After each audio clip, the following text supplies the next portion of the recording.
All right? Now, what are the two things going on in this problem? The one we just finished was it's going to rain or not rain. What's happening in this one, in number 8? Well, one is we going to have noodles or not. What's the other thing going on? Going to have salad or not. So instead of it's going to rain or not, and I'm going to do homework or not, it's I'm going to have noodles or not, and I'm going to have salad or not. Right?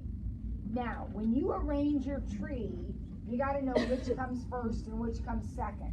So it will always be that the question that's ultimately asked is down here. So the question is, find the probability they'll serve salad. So salad is going to be the bottom rung, which means what's going to be the top rung? Noodles. So I'm going to say I'm going to have noodles or no noodles. So I have noodles and no noodles.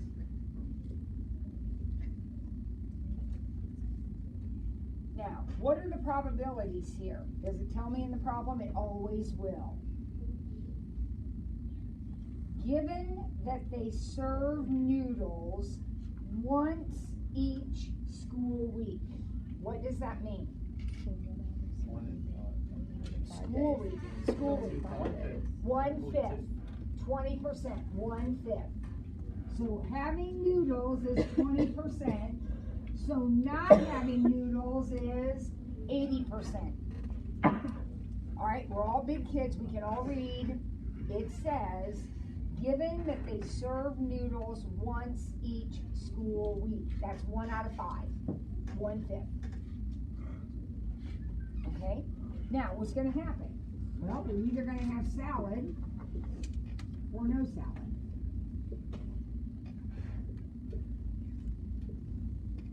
They give us every number we need. So here we go. What's the probability that if we have noodles, we'll have salad? If the cafeteria serves noodles, there's an 80% chance they'll serve salad. 0.8.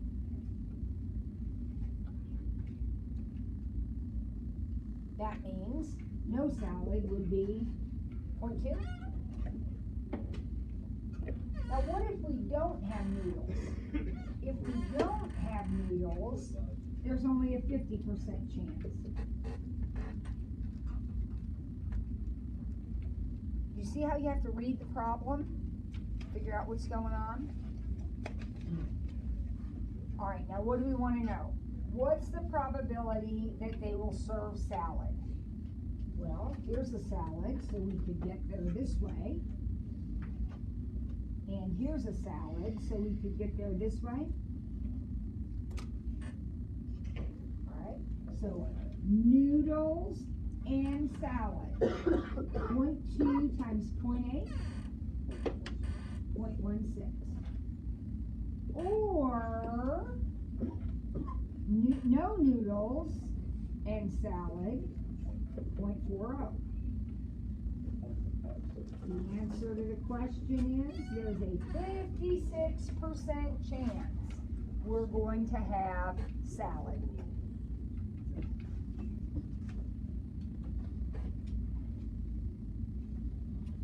If there's only one more, you kind of feel like you got the hang of it a little bit. All right, let's see what's going on in the next problem. So we've had rain and homework. We've had noodles and salad. What do we have in this problem? Lacrosse and soccer. Now I need to know how to set it up. Do I start with lacrosse or do I start with soccer? The key is the question. The question is, what's the probability of playing lacrosse? No, lacrosse is bottom. Whatever you're actually solving for is in the bottom row. So we are solving for lacrosse, which means soccer is going to come first. Okay?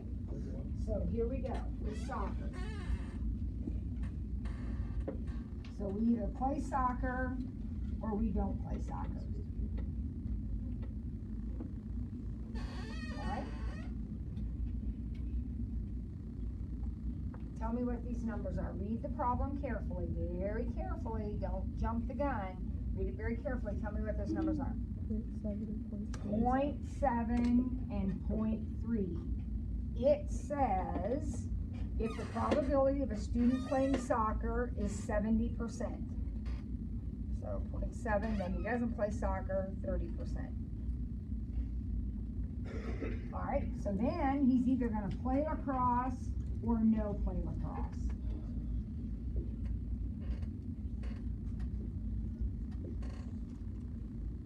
Alright, so here we go. If he plays soccer, what's the probability he'll play lacrosse? 0.62, which means this one would be 0.38. What if he doesn't play soccer? 0.48, 0.52. We want to know the probability of playing lacrosse. So that's here, that would be here, soccer and lacrosse, or no soccer and lacrosse. So what do I do with the 0.7 and the 0.62? Multiply them, because you are playing soccer and lacrosse, and means times. Or, which means add, no soccer and lacrosse. This one's not as easy as the other ones have been. 0.434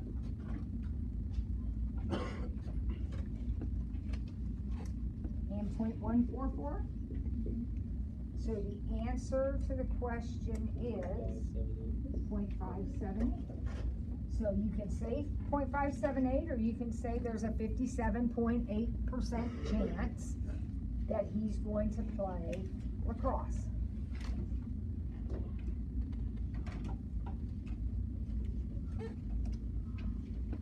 All right, now let's do a little bit of review. Let's get that little practice test thing out again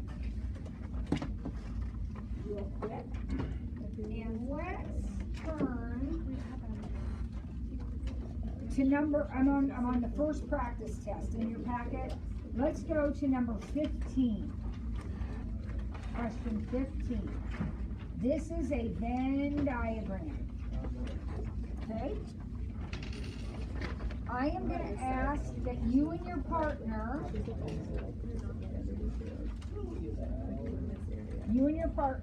do problem 15 and problem 16, which is on the back, the second page. I think the number got cut off or something. But you're going to do problem 15, which is the Venn diagram problem, and then you're going to do number 16, which uses those charts. We did that yesterday. Give that a shot.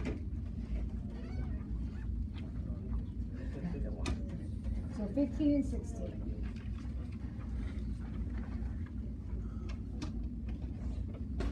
All right, so work with your partner. Let's get that sorted out if we can.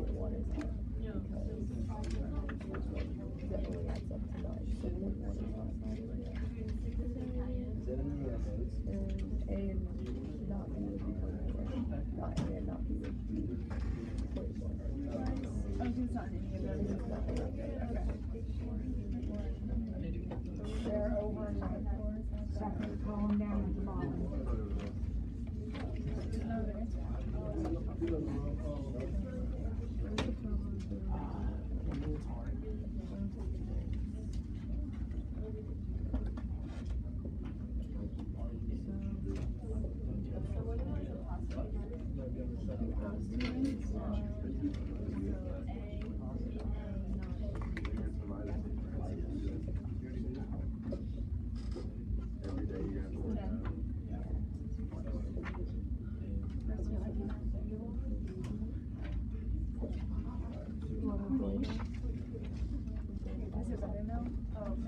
Yeah. Oh. Practice from yes, there was a 0.4 and then 0.1.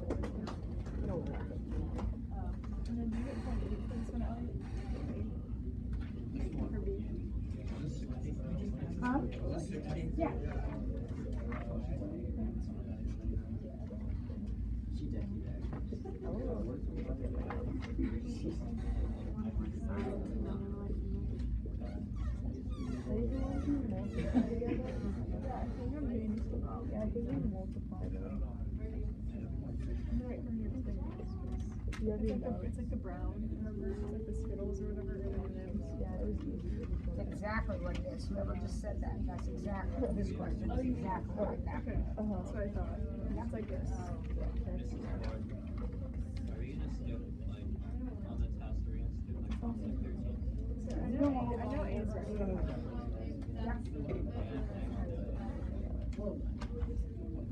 You're a professional on that, so I'm gonna wait for you to class. Wait, is it getting better now?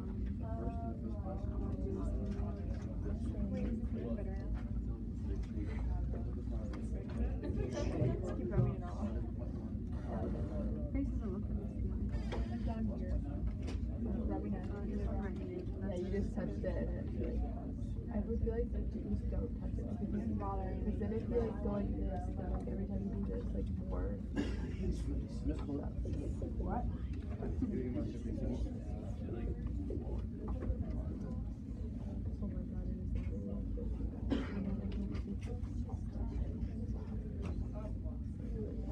my god, it is psychology. I think, yeah. I have theology for lunch, which is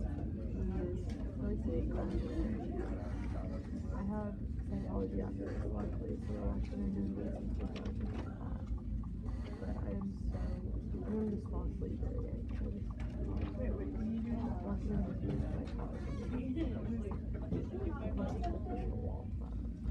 I never liked that movie. I don't know why. It was like my favorite movie for a while. Everyone loves it. Isn't it sad? It's sad, but it's like really good. Yeah, that's why I stopped watching it, because it was sad. I've never seen it. It's so good. I should watch it, because I was thinking if you like touch it during the first time, and I really wanted to see the movie, because I love it. Alright, so here we go. How did you do with the Venn diagram? Anybody want to offer answers and we'll go through and check them? This was point 4 and point 1. Alright, let's see if they got them right. There are our guesses, or our first attempt at problem 15. So we want to see if these are right or not. So we got to take our given. Alright, we're going to take our given. We're going to start putting stuff in where it belongs. Now, I saw somebody do this. Ooh, no. What is wrong with that? They didn't subtract the 3. Well, it clearly doesn't even make sense because these add up to more than 1. They add up to more than 100%, and probability can't be more than 100%. So, I think the point 3 is perfect. I think that is exactly where it belongs. But the whole A circle is 0.7, which means this part of it has to be 0.4. And the whole B circle is 0.5, which means this has to be 0.2. Now 40 and 30 and 20 make 90. So there must be an extra 10% that's out here somewhere. Right? Now, this says the probability of being in A and not B. So if you're in A but you're not in B, if you're one of the people that said 0.4, you are right. That is correct. That's these people right here. They're in A but they're not in B. This says you're not in A and you're not in B. Well, then you're not in there, which means you must be right here. So whoever said that, you are right. Those were the correct answers. Okay? Now, let's look at this question, which has to do with these liking classes, but as somebody pointed out, it's the same as the M&M problem the other day. What color M&Ms you're going to get out of the bag? So here we go. What is the probability that both students like math? So in other words, it's math plus math. I mean, excuse me, math and math. Which means you're going to multiply them. So that would be 0.6 times 0.4. 0.24? We all right with 0.24? Now the next one says the first guy likes math. So that would be 0.6. And the second guy likes science. That would be 0.2. How many of you said 0.12? You're right on target. That's good. That's good. Neither likes art. So that means you don't like art in class 1. So 0.9. And the other guy doesn't like art. Another 0.9. 0.81.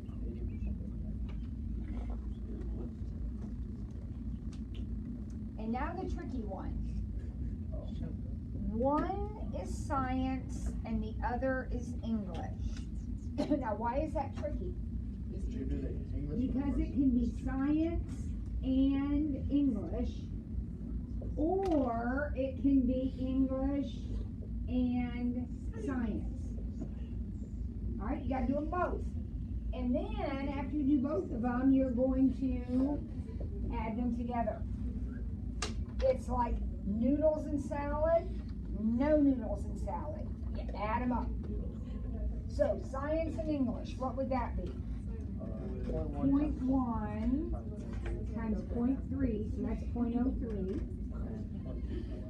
And 0.2 times 0.2, so that's 0.04.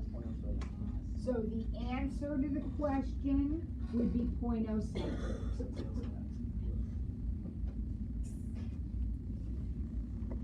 That we talked about yesterday, this we talked about today.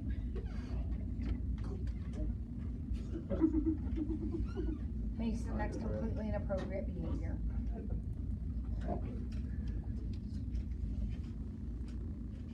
Now, would you look at one more problem on this? Would you look at number 10?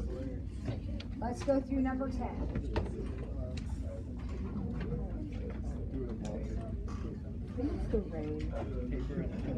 We're on the front of the page. We're still on practice test 1. We're just going to problem number 10 now. So tell me what I'm going to do with problem number 10.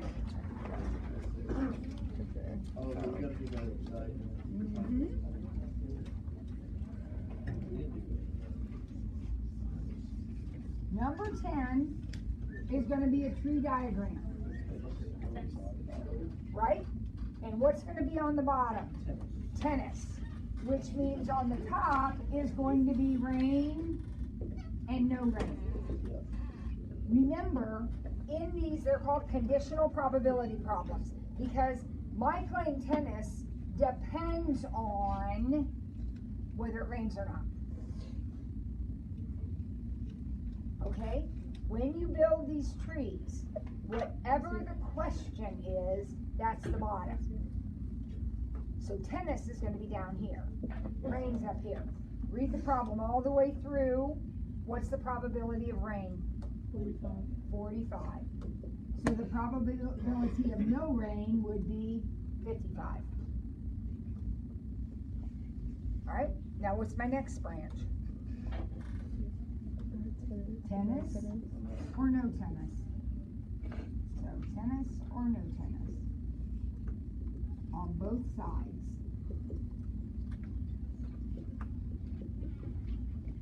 Alright, so here we go.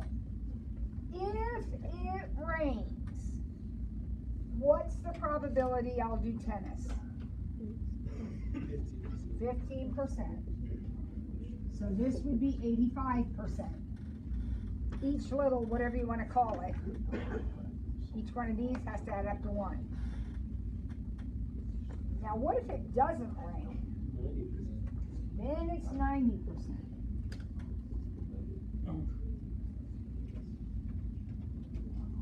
Now, what do I want to know? Find the probability that I will play tennis. So that's going to happen right here. Or it's going to happen right here, right? So here we go. What do we do? 0.45 times 0.15.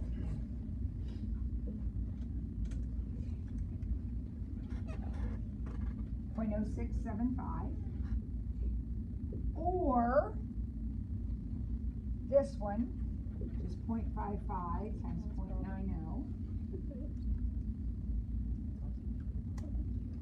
0.495. And I'm going to add them together, right?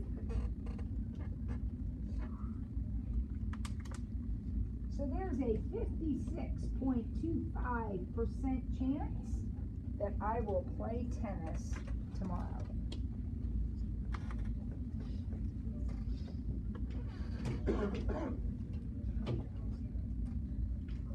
Got it? Okay. Now we're going to do something completely different now. We're going to switch gears and we're going to look at, well, it's still chapter 9, so I guess it's not totally different, but we're going to look at what are called sequences and series. So let's get our notes out. We only have a few more minutes, then you get to escape. But let's look at the 9.4 notes, which is on the back of page 61.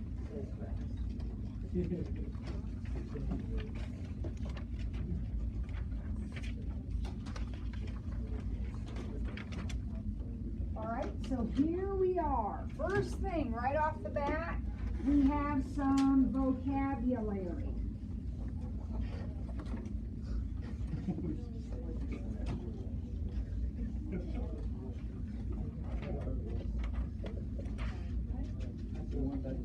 An arithmetic sequence is a sequence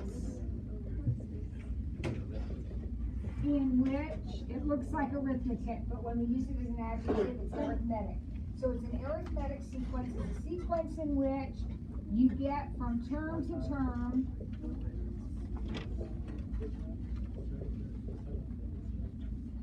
by adding the same number.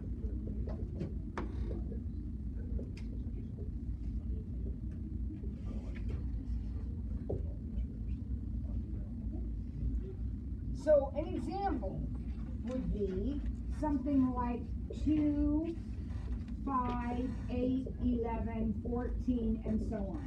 That's an arithmetic sequence, because how am I getting from term to term? I'm adding 3. It doesn't have to be 3, but it has to be the same number every time. So I add 3, add 3, add 3, or add 5, add 5, add 5, or add -2, -2, -2. It doesn't matter what I'm adding. It just has to be the same thing over and over. Now, a geometric sequence is the same thing, except you get from term to term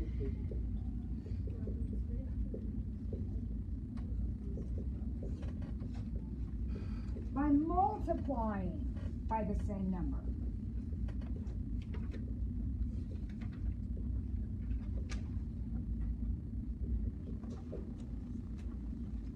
So an example of that might be 2, 6, 18, 54, ... Now instead of adding 3, I am timesing by 3.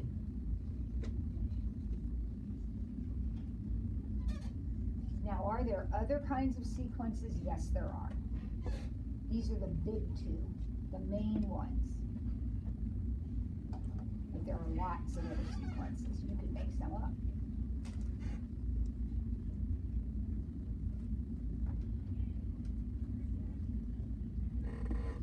Does anyone have a question about the definitions? Because you'll notice in the next set of problems there, you have to look at the sequence and pick out what kind it is. All right, can you do that?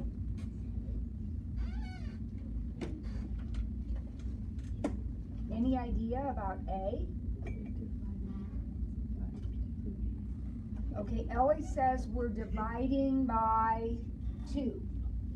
Now, our choices, if it's arithmetic or geometric, our choices are adding and multiplying. If you're dividing by 2, you're timesing by a half. So A is arithmetic. Geometric. You're timesing by a half. A is geometric. You're multiplying by 1/2. So question 1A is geometric. You are multiplying by 1/2. What about B? Adding by 10. Arithmetic, and you're adding 10. Arithmetic, and you are adding 10. The number that you're adding, like for letter B, 10 is called the common difference. So for letter B, you would say it's arithmetic, and the common difference is 10. That's the common difference. That's the number that you just keep adding. For A, it was geometric, and the common ratio was 1/2. That's the number you multiply by. It's called the common ratio. Ooh. What about C? Arithmetic, and the difference is what? If it's arithmetic, you have to be adding the same thing. What are we adding? 8.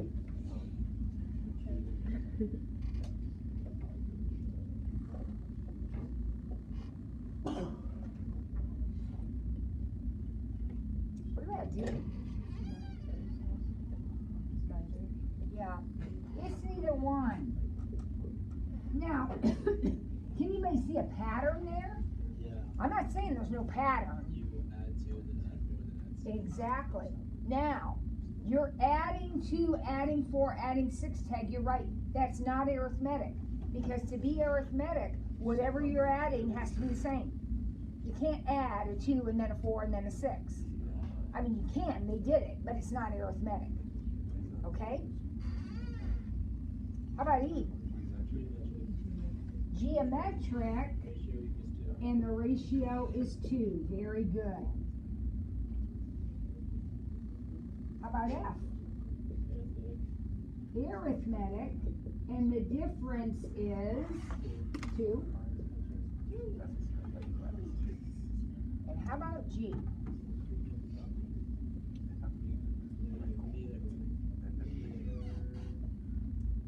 Arithmetic? Geometric? Neither? Neither.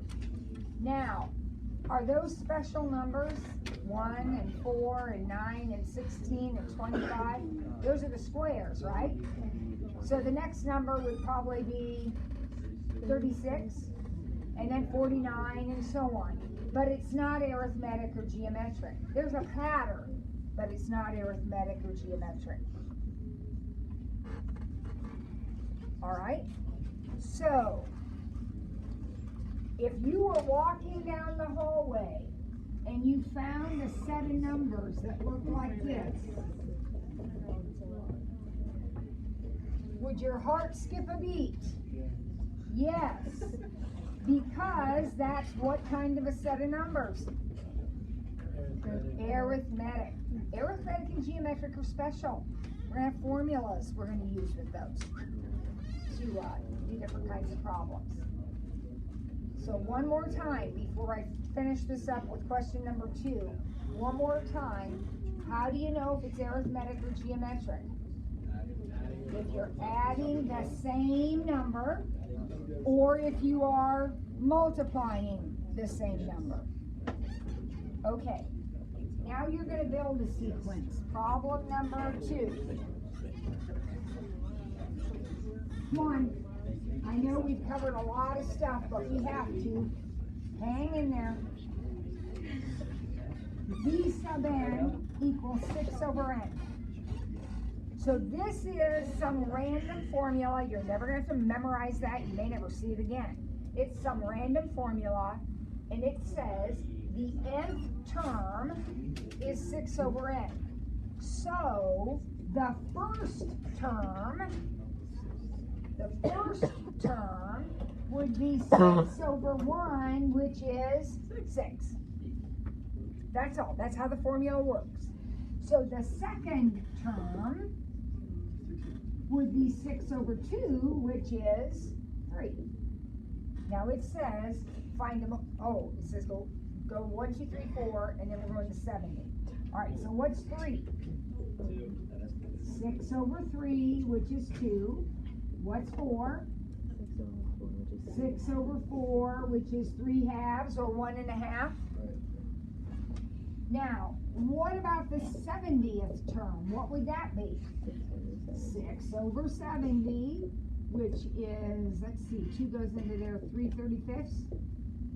Or you might have a decimal if you did it on your calculator. That is not hard at all.